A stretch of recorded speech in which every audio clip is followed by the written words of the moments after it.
Selamat pagi, saudara-saudara sekalian. Apakah saudara bisa mendengar saya? Bisa Pak, bagus Pak. Oke, terima kasih.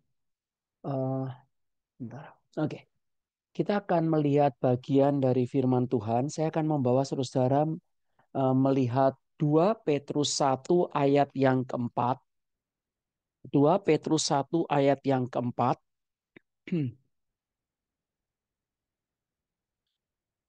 2 Petrus 1 ayat yang keempat ini adalah satu ayat yang indah.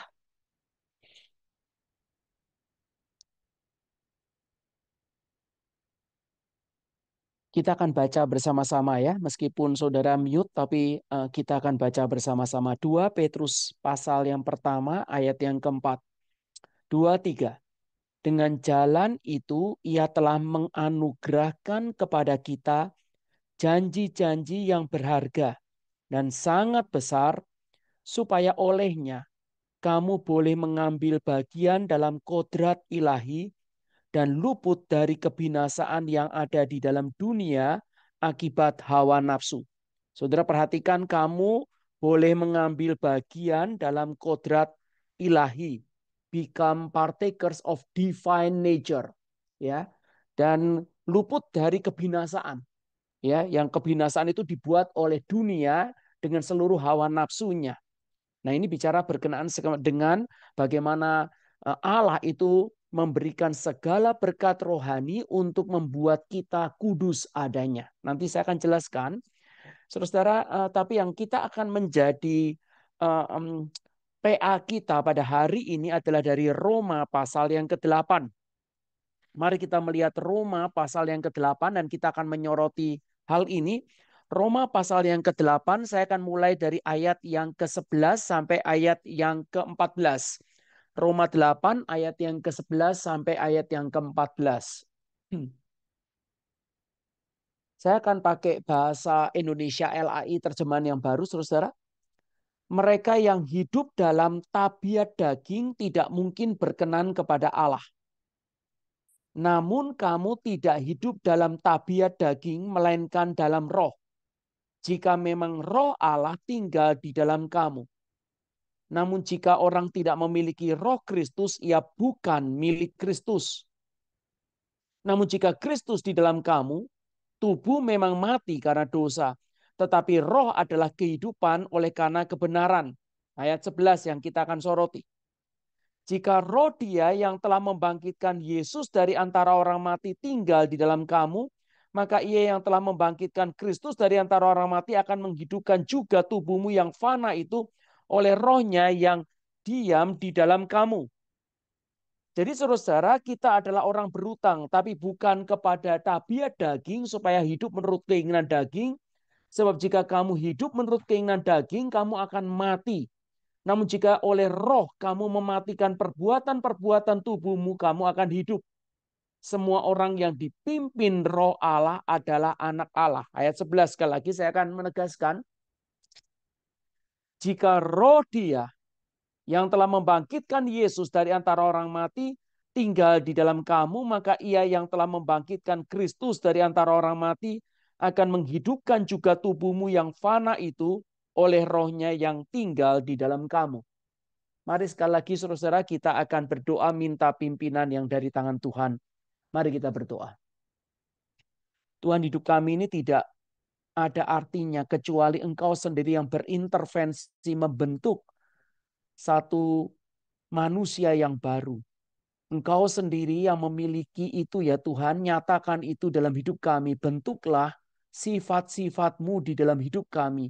Sehingga kami boleh berjalan bersama Engkau, dan kami boleh hidup seturut dengan rencana-Mu, menggenapkan seluruh kehendak-Mu di tengah-tengah dunia ini. Berikan kemampuan, berikan ambisi, berikan pertolongan-Mu untuk hidup berjalan di dalam Engkau, di dalam kesucian-Mu. Tuhan kasihanilah dan urapilah hamba-Mu. Dalam nama Tuhan Yesus Kristus kami berdoa. Amin. Selamat pagi saudara-saudara sekalian. Kita akan terus memikirkan berkenaan dengan the beauty of holiness. Dan hari ini kita akan mengambil satu tema, yaitu kesucian Allah dan tugas mematikan dosa. Kesucian Allah dan mematikan dosa. Jadi sekali lagi saudara, satu karya Allah Tritunggal yang besar itu adalah menghadirkan kesuciannya di bumi yang berdosa ini. Kesucian adalah pribadi Allah itu sendiri. Tanpa kesucian, Alkitab mengatakan tidak seorang pun dapat berjalan bersama dengan Allah, tidak seorang pun dapat melihat Allah tanpa kesucian. Jadi sekali lagi, Allah Tritunggal bekerja untuk membentuk kesucian di tengah-tengah hidup kita, di tengah-tengah hidup anaknya, di bumi ini. Dan bagaimana Allah Tritunggal menghadirkan kesuciannya, itu yang disebut oleh kaum Injili namanya jalan keselamatan. Itu yang disebut di dalam Alkitab itu adalah anugerah. Itu yang disebut di dalam Alkitab itu cinta kasih. Jadi saudara, jangan pernah kita memisahkan antara keselamatan dengan kesucian.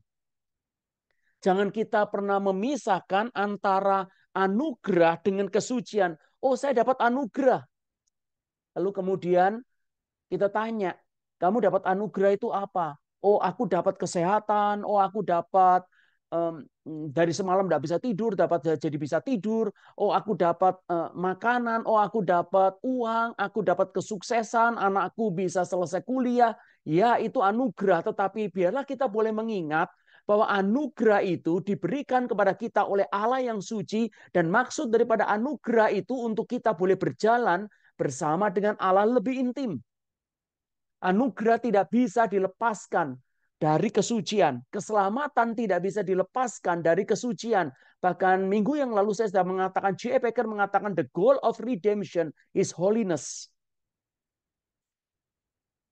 Alkitab juga menyatakan bahwa keselamatan adalah kesucian tidak bisa dipisahkan dengan cinta kasih Allah. Seorang yang dicintai oleh Allah, Alkitab mengatakan Allah sebagai Bapa akan menghajar dia untuk dia boleh berbagian di dalam kesucian. Dan bagaimana Allah menghadirkan kesuciannya? Yaitu melalui union with Christ. Kesatuan di dalam Kristus. Yang nanti saudara akan lihat di dalamnya ada tugas untuk mematikan dosa.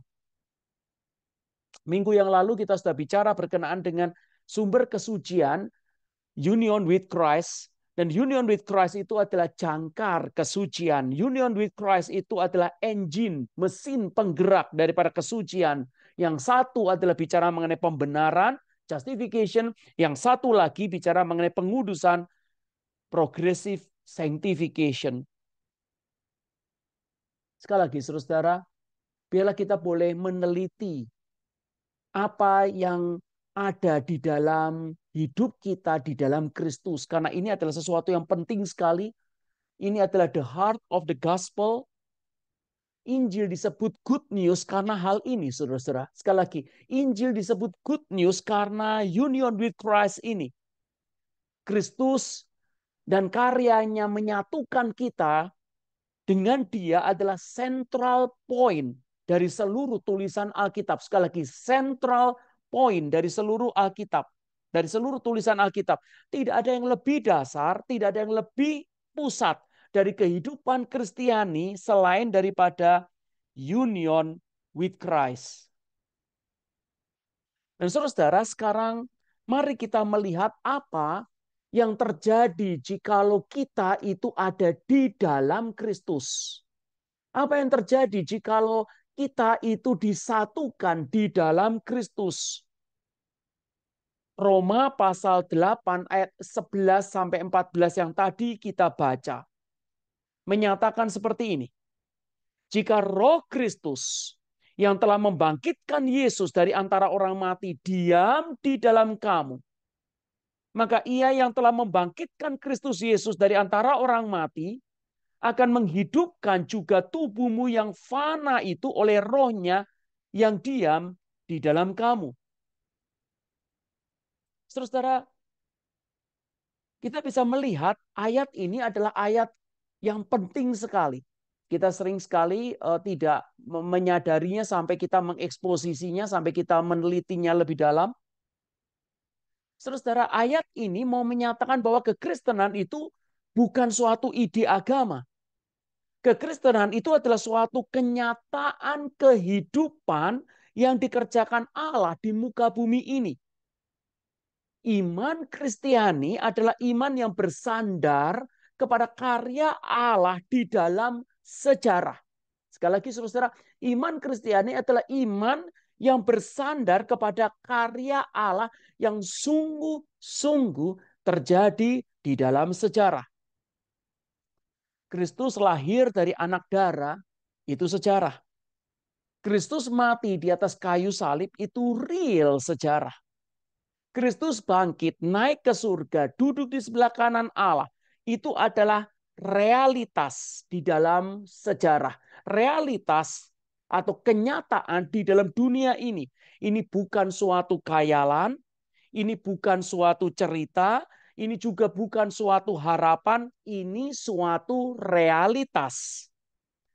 Dan bahkan Alkitab dengan jelas menyatakan di dalam ayat ini, realitas kebangkitan Kristus ini adalah realitas yang mana semua realitas yang lain dibangun berdasarkan realitas ini. Sekali lagi, kematian dan kebangkitan Kristus yang merupakan realitas sejarah adalah suatu realitas yang mana semua realitas kita, manusia, kita semua, gereja, dan orang-orang di luar gereja bahkan, itu sebenarnya membangun realitas dunia ini adalah berdasar realitas kematian dan kebangkitan Yesus Kristus.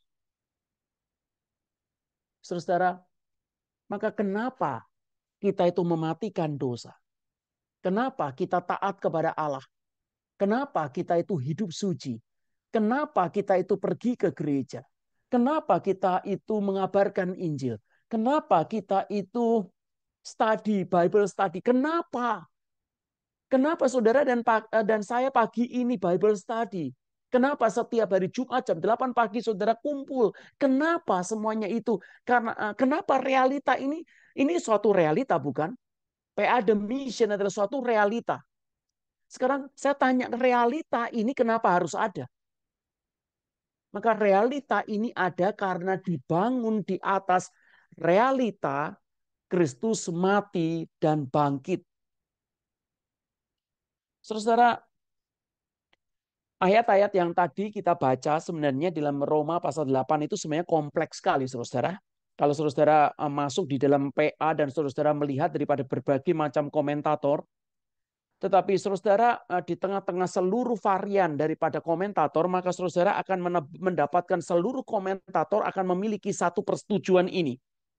Saudara perhatikan baik-baik kalimat di bawah ini dan nanti saya akan jelaskan semuanya. Injil kasih karunia, Alkitab kita, menyatakan anugerah Allah yang menyelamatkan yang dikerjakan di dalam Kristus Yesus dan diaplikasikan oleh Roh Kudus dan yang kita terima dengan iman adalah mata air dari seluruh kekudusan yang terjadi dalam hidup kita. Sekali lagi, anugerah Allah yang menyelamatkan. Apa itu anugerah Allah yang menyelamatkan? Yaitu keselamatan di dalam Kristus Yesus yang diaplikasikan oleh Roh Kudus yang kita terima dengan iman adalah mata air dari seluruh kekudusan yang terjadi pada hidup kita.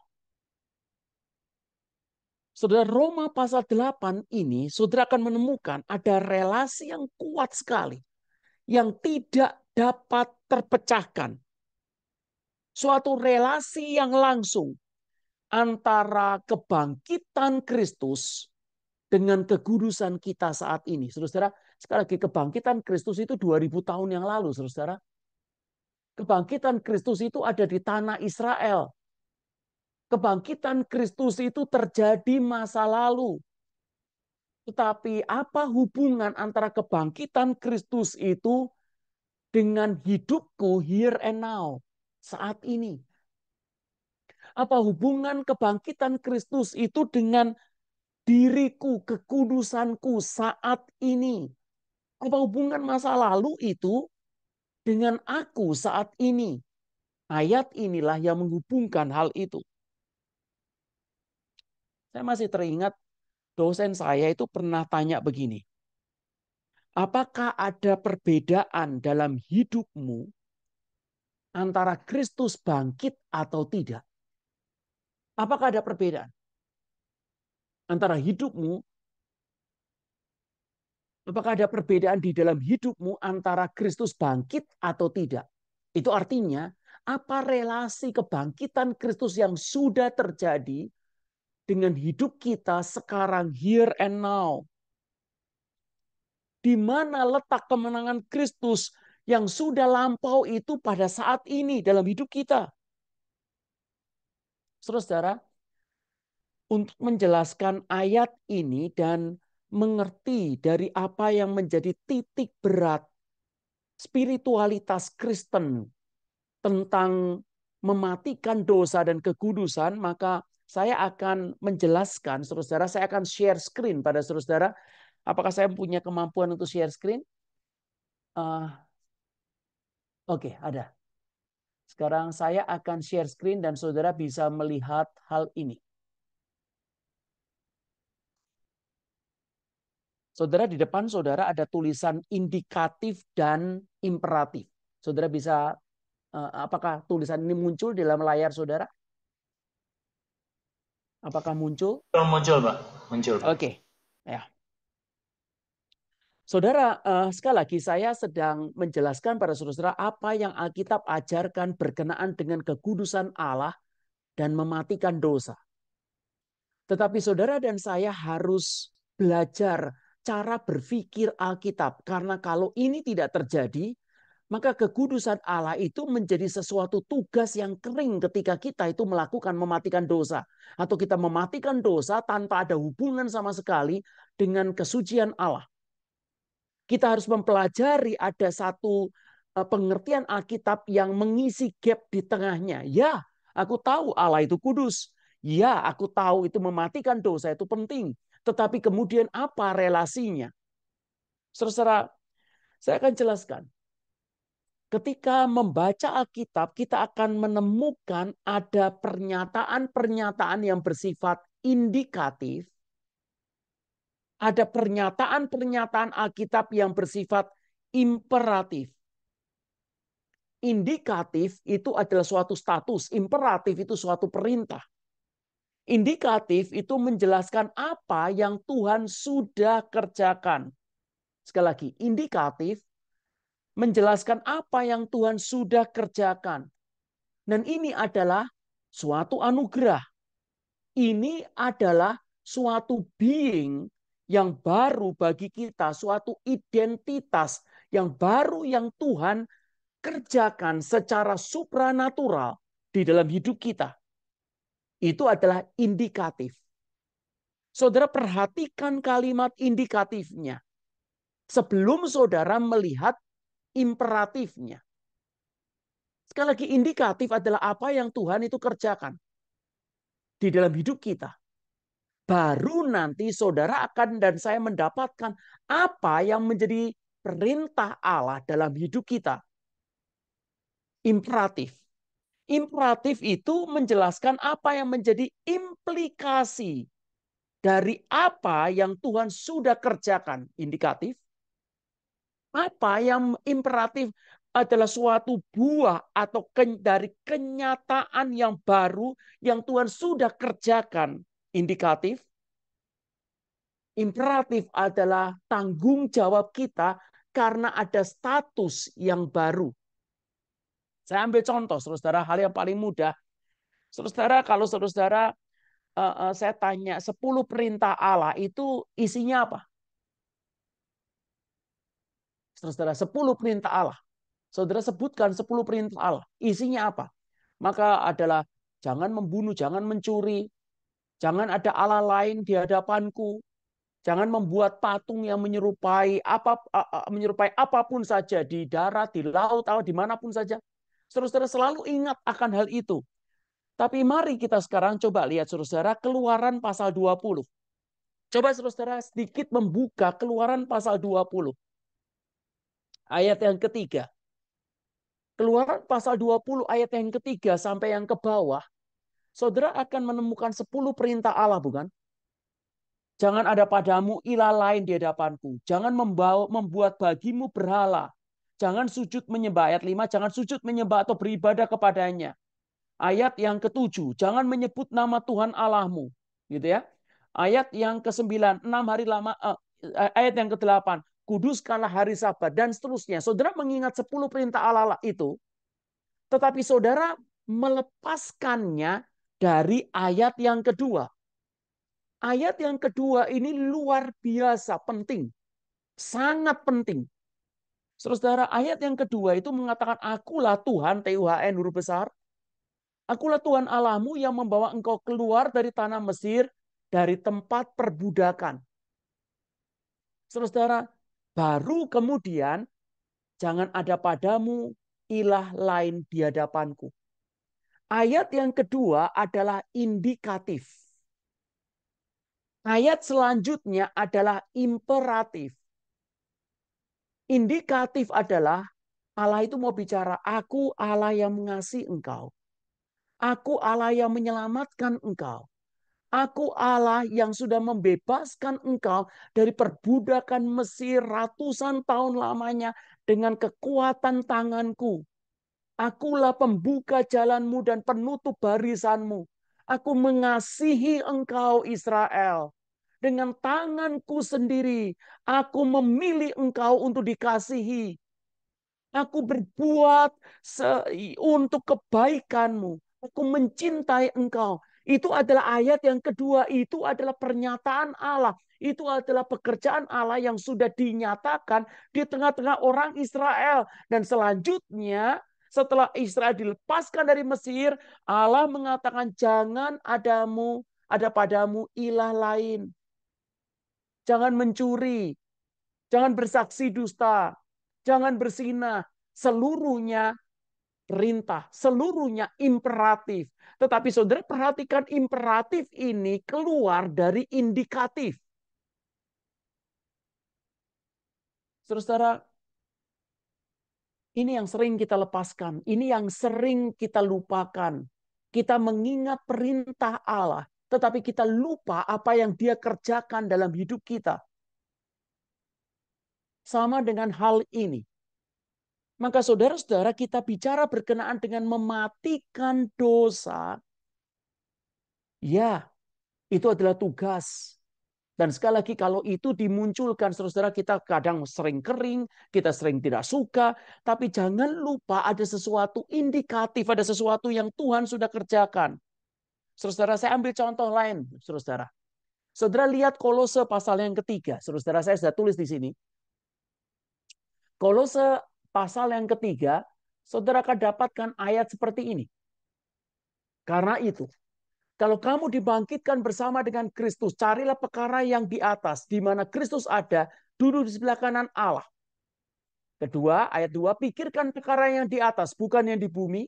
Ayat yang kelima, karena itu matikanlah dalam dirimu segala sesuatu yang duniawi, yaitu percabulan, kenajisan, hawa nafsu, nafsu jahat, juga keserakahan yang sama dengan penyembahan berhala.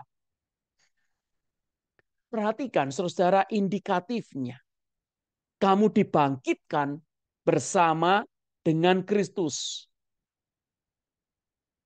Kamu dibangkitkan bersama dengan Kristus. Itu yang kuning, saudara. Dan perhatikan imperatifnya.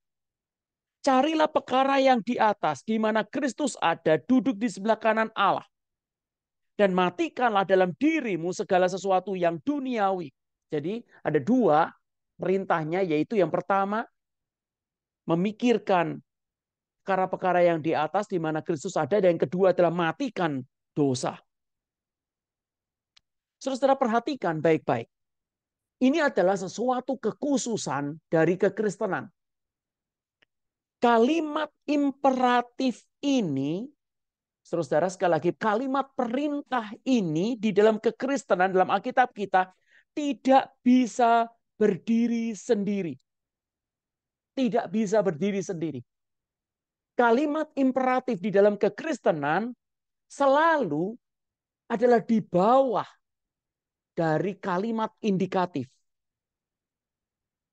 Kalimat imperatif dalam kekristenan dalam Alkitab sama sekali tidak pernah bisa dilepaskan dari indikatif dan tidak pernah bisa disejajarkan dengan indikatif dan tidak pernah bisa dibalik urutannya. Saudara-saudara coba bayangkan kalau agama lain dia akan bicara apa? Kamu jangan berbuat dosa ya. Kamu jangan lakukan ini ya. Kamu tidak boleh lakukan itu ya.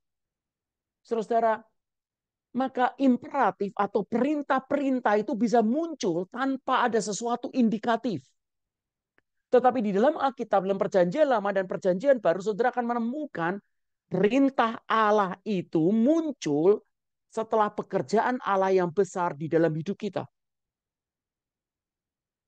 Sekali lagi, ini adalah perbedaan antara kekristenan dengan agama. Kalau saudara dealing dengan kesucian, tidak dengan cara berpikir Alkitabiah, maka kita akan frustasi. Maka kita akan gagal. Maka ini bukan rencana Allah dalam hidup kita. Ini adalah sesuatu kesalahan jalan di dalam hidup kita untuk mengejar kesucian. Allah menargetkan kesucian yaitu dirinya sendiri. Tetapi selain dia menargetkan, dia memberikan kepada kita metode anugerah. Method of grace. Bagaimana kita itu berjalan dalam kesuciannya. Dan inilah salah satu metode yang paling dasar, paling besar, saudara, indikatif, imperatif, pekerjaan Allah terlebih dahulu, baru mematikan dosa. Saudara, sekali lagi ini tidak bisa dibalik. Saudara juga tidak bisa membalik ini seperti ini, saudara ya. Jadi matikan dosamu, maka baru kamu akan mendapatkan reward diselamatkan. Tidak, saudara.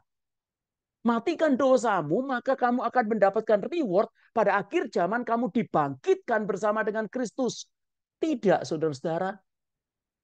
Alkitab mengatakan kamu dibangkitkan bersama Kristus terlebih dahulu. Itu realita rohani. Itu sungguh-sungguh terjadi. Maka sekarang matikan dosa. Karena Kristus sudah mati. Alkitab dengan jelas menyatakan kamu mati dengan dia.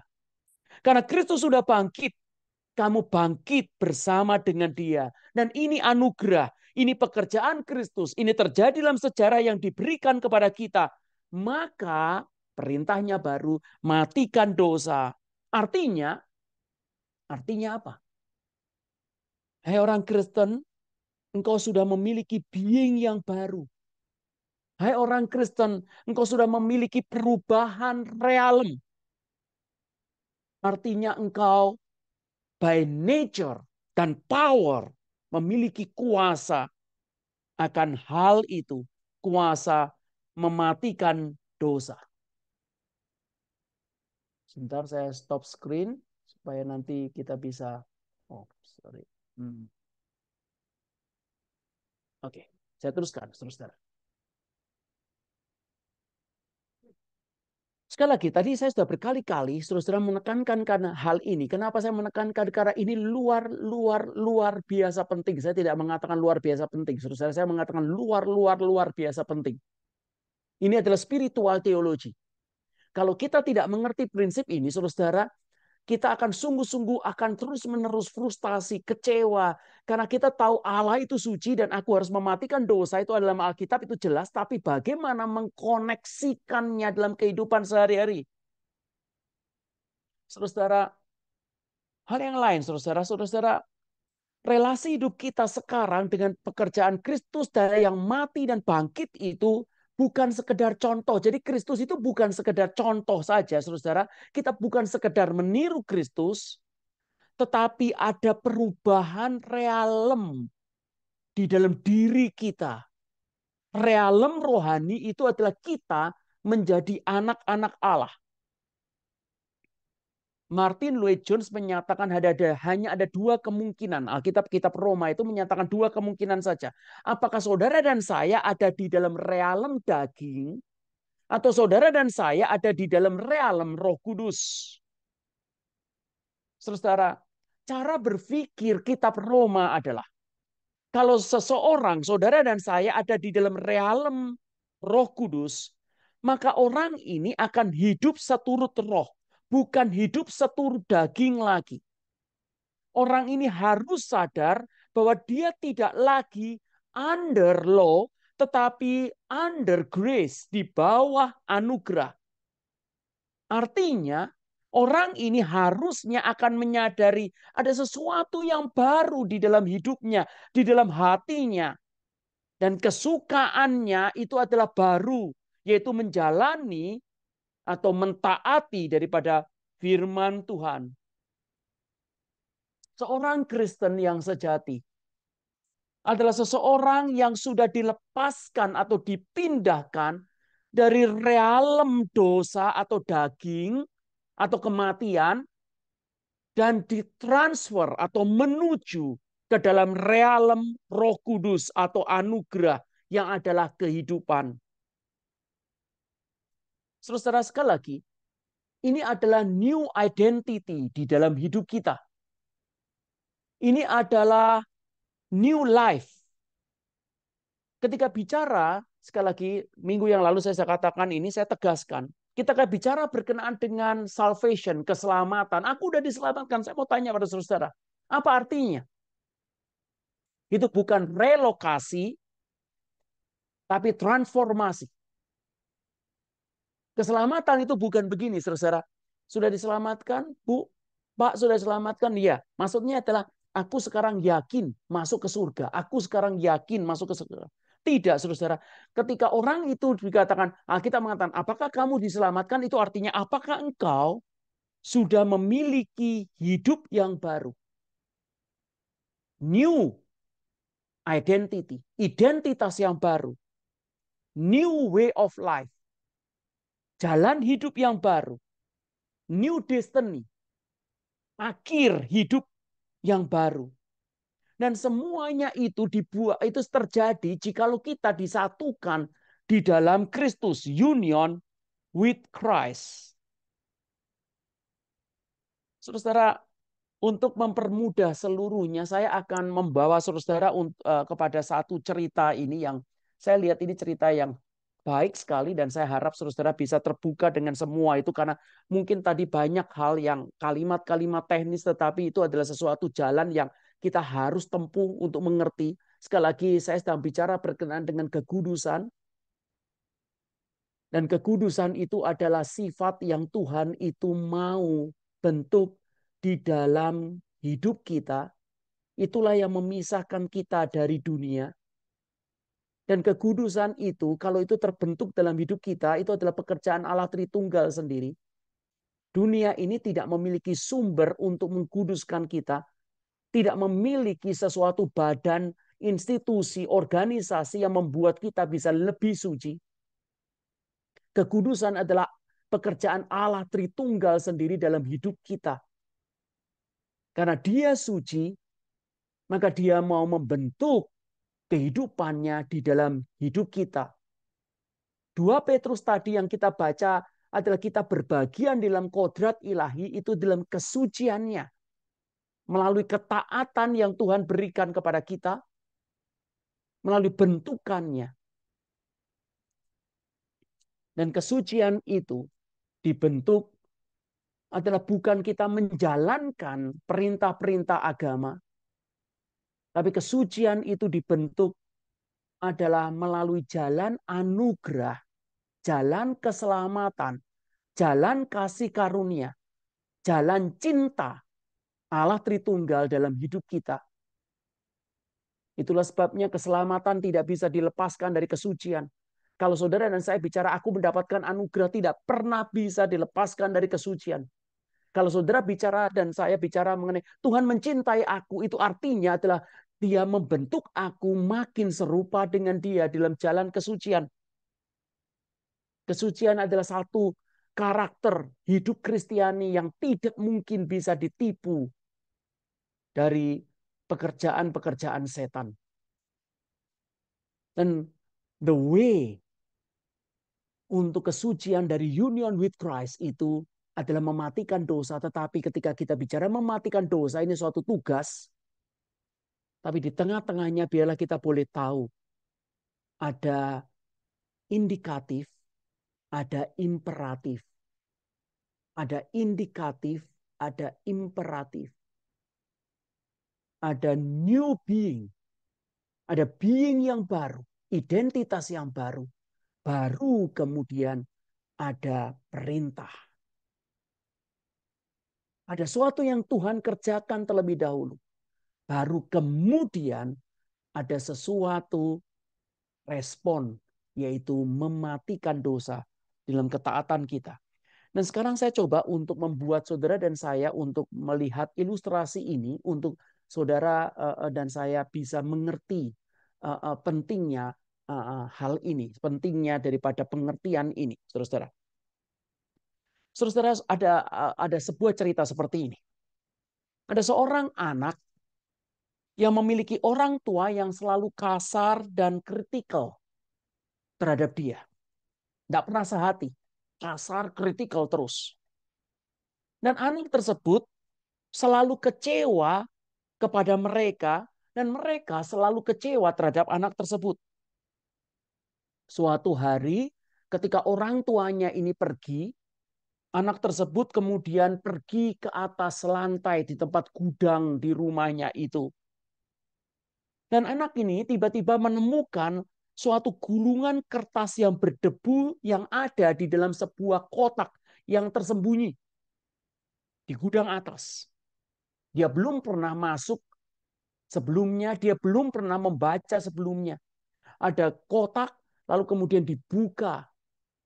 Begitu dibuka ada gulungan kertas. Dan kertas itu adalah kertas koran yang lama. Dia coba buka gulungan kertas itu dan membaca. Dan ketika dia membaca, matanya itu terbelalak, saudara. Karena lembaran kertas koran yang lama itu menuliskan bahwa pada tahun sekian, bulan sekian, tanggal sekian, berapa belas tahun yang lalu, terjadi suatu penculikan. Seorang bayi sudah diculik. Dan dia mengamati daripada kertas koran itu. Dia melihat lagi kertas koran yang lain lagi. Nah, ternyata itu adalah berita yang besar pada waktu itu. Dia kemudian mulai kurios dan mulai ada sesuatu pemikiran. Apa ini? Dia mulai jantungnya itu berdebar. Dan dia kemudian menyadari sekali bahwa peristiwa berapa tahun yang lalu di mana dua orang itu menculik seorang bayi, bayi itu adalah dia dan dua orang itu adalah papa mamanya sekarang ini. Kedua orang tua itu ternyata bukan orang tua yang sesungguhnya. Mereka sebenarnya adalah penjahat, penculik itu. Kemudian dia lihat lagi sesungguhnya bayi itu orang tuanya siapa. Ternyata mama kandungnya itu adalah seorang pelukis. Dan papanya adalah seorang saintis dan seorang pemain basket profesional. Dan kemudian anak itu mulai menyadari, oh, of course, this explains everything. Saya sudah rasa begitu lama. Kenapa aku suka sekali main basket tetapi papa mamaku tidak ada yang suka? Kenapa aku tuh suka melukis? Dia mulai menyadari bahwa dirinya itu siapa. Dan lagi anak itu membaca terus clipping-clipping koran itu yang sudah tua itu. Dia mendapati bahwa kedua orang tua aslinya itu sangat kaya. Dan bahkan menuliskan warisan kepada dia. Saudara, perhatikan baik-baik apa yang ada di dalam cerita tersebut. Saudara perhatikan. Apa yang akan terjadi kepada anak ini setelah dia membaca clipping koran itu? Maka dia akan menafsir ulang segala sesuatu di dalam kehidupannya. Dia akan menafsir ulang segala sesuatu di dalam kehidupannya. Siapa aku, dari mana asalku, identitasku yang sebenarnya apa, kapasitasku dan kemampuanku itu sesungguhnya apa sumber-sumber yang aku punya, apa masa depanku sesungguhnya, apa destiny, takdirku sesungguhnya dalam masa depan itu. Setelah penemuan kertas koran yang lama itu, hidup anak ini tidak lagi sama, saudara-saudara. Dia mulai dari penemuan itu membaca segala sesuatunya dan membaca semua orang dengan kacamata yang baru. Hidupnya akan menjadi baru. Hidupnya berubah. Hidupnya bersemangat. Saudara perhatikan kebenaran penting ini. Saudara perhatikan kebenaran penting ini. Ini adalah kebenarannya. Hal itu, koran itu adalah the truth, kebenaran yang mendasari hidup anak itu bahkan sebelum dia menemukannya. Sekali lagi, kenyataan di dalam koran itu adalah kebenaran realita yang terjadi pada anak itu yang mendasari hidup anak itu bahkan sebelum dia menemukannya. Tetapi saudara-saudara, kebenaran yang tersembunyi dari matanya itu tidak merubah hidupnya sampai matanya terbuka akan kebenaran ini. Sekali lagi saudara-saudara, kebenaran itu adalah yang mendasari seluruh kehidupannya sebelum dia menemukannya. Tetapi itu tidak mengubah apapun saja hidupnya sampai dia mengenali kebenaran itu.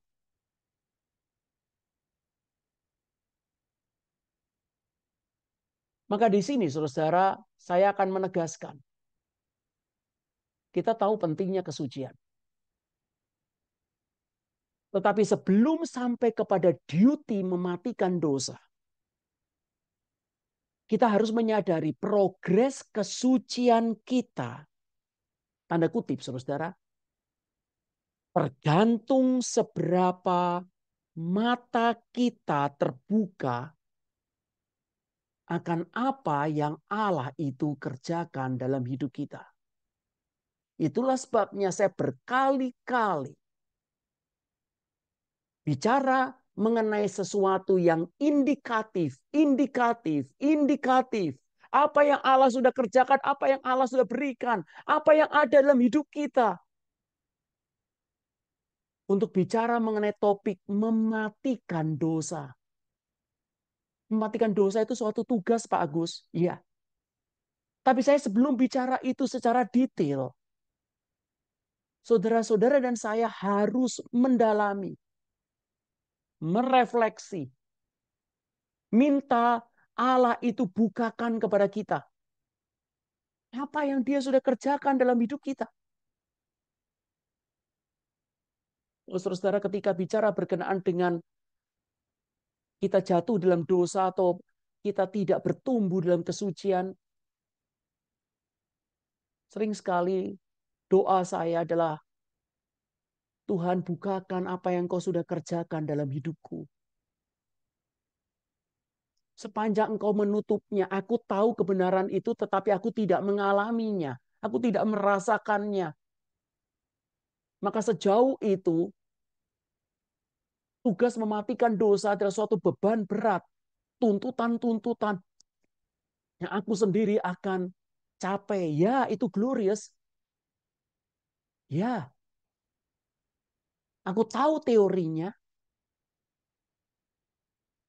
Tapi aku tidak memiliki sesuatu kehidupan yang bersemangat untuk itu. Satu kehidupan yang memiliki ambisi-ambisi yang suci yang tidak bisa dimatikan. Itu akan terkalahkan. Saudara, itulah sebabnya di dalam tulisan Paulus itu mengatakan, aku berdoa supaya engkau melihat dan mengalami betapa panjang, lebar, tinggi, dalamnya kasih Kristus. Kenapa? Kenapa itu penting? Karena indikatif itu penting. Saudara mengajarkan 10 perintah Allah, saudara mengajarkan apa? Kita sering sekali mengajarkan mengenai seluruh perintah-perintah itu tanpa kita bahkan menyentuh bahwa Allah itu sudah membebaskan kita. Allah itu mengasihi kita. Dia itu Gods of Covenant. Memilih bangsa yang kecil seperti saudara dan saya. Untuk berbagian di dalam kesuciannya.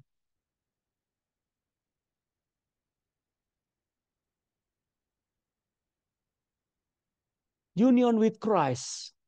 Kesatuan di dalam kematian dan kebangkitan Kristus membukakan cerita yang baru tentang siapa kita sebenarnya.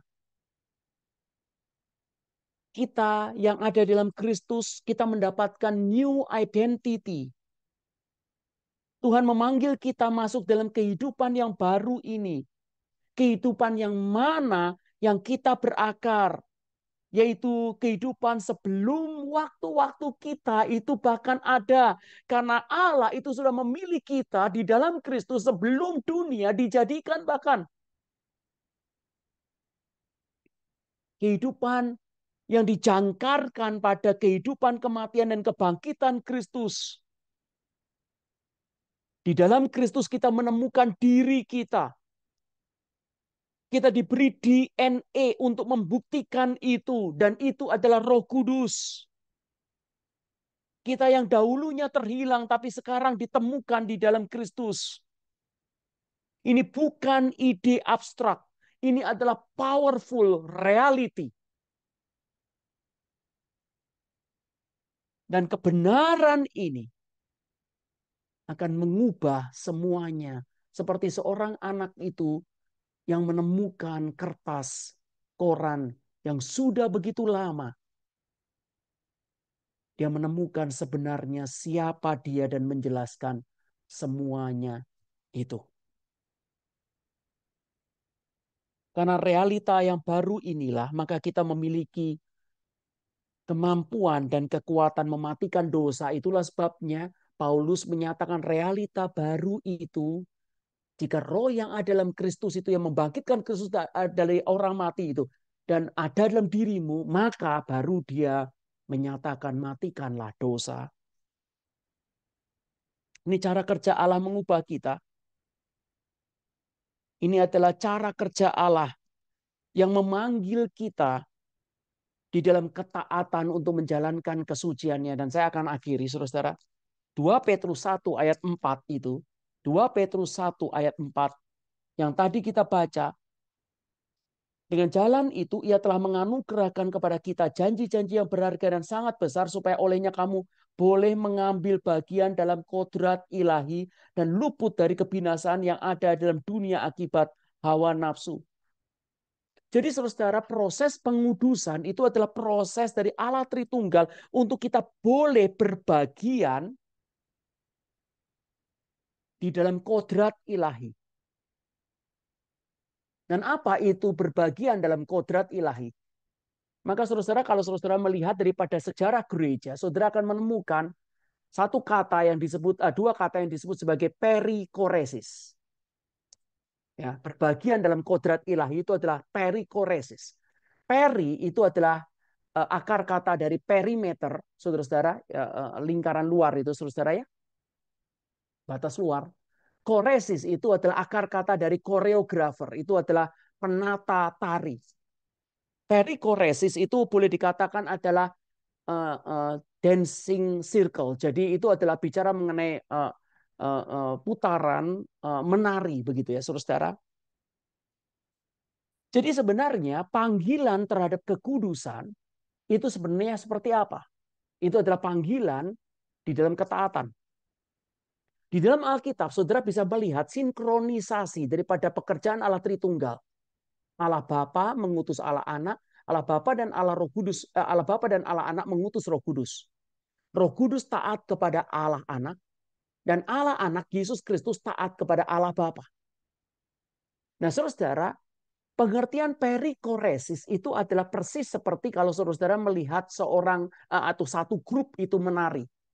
Saudara bisa bayangkan tari piring ada saudara-saudara ya.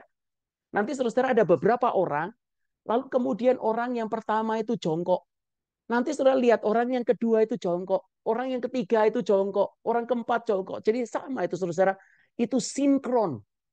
Nanti orang pertama berdiri, dia berputar ke kanan. Orang kedua berdiri, dia berputar ke kanan. Orang ketiga berdiri, dia berputar ke kanan.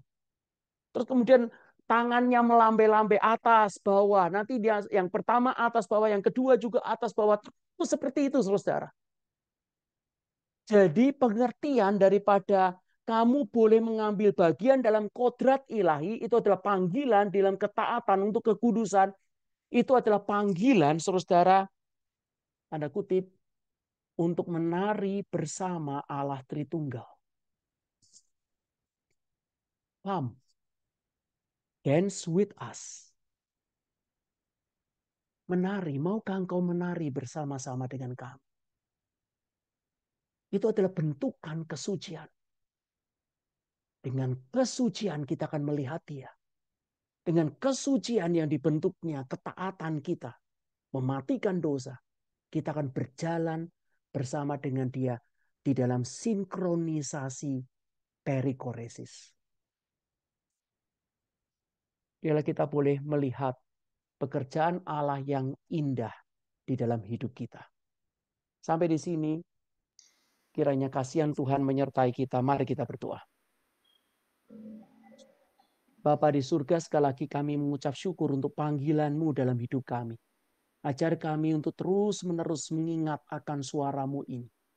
Untuk kami terus boleh berbagian di dalam apa yang Engkau sendiri kerjakan, ya Bapa dan Anak dan Roh Kudus. Dan kiranya kasihan Tuhan menuntun kami satu persatu. Tuhan, Kau tahu tidak mudah untuk menghancurkan indwelling sin. Tapi kiranya kami boleh berjalan di dalam kesegaran akan kebenaran-kebenaran yang Tuhan berikan kepada kami. Berkati hamba-Mu, berkati semua orang yang mendengar, karena kami semua tidak memiliki kesucian. Kesucian itu adalah Engkau. Dan kami minta kasih sayang Tuhan. Dalam nama Tuhan Yesus Kristus kami berdoa. Amin. Saya serahkan kepada MC yang ada.